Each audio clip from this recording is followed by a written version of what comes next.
সাদা বলে খারাপ পারফরমেন্স আসে নাই, আমি তো দেখি নাই। আমি তো আল্লাহর রহমতে ভালো করছি। প্রিমিয়ার লিগে যখন অপরচুনিটি পাইছি ভালো করছি, বিপিএলেও যখন লিমিটেড অপরচুনিটি পাইছি। এবার রংপুর রাইডার্স যেহেতু আমার উপর ট্রাস্ট রেখেছে, ওদের ডোমেস্টিক টিমে ভালো খেলেছি, so I am very thankful.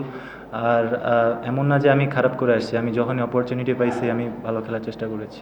না, আমার মনে হয় ফ্লোতে মানে যে বলটা পাইছি ওই মেরিট অনুযায়ী খেলার চেষ্টা করেছি আমরা।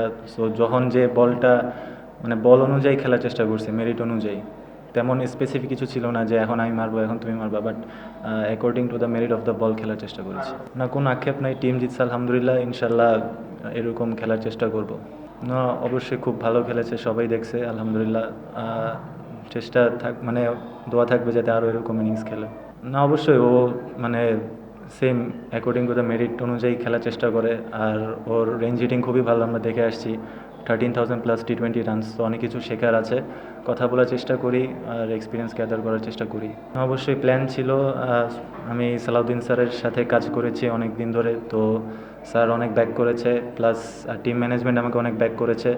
আমার মনে হয় আল্লাহর রহমতে ভালো হচ্ছে, বাট আরও ভালো করতে হবে ইনশাল্লাহ।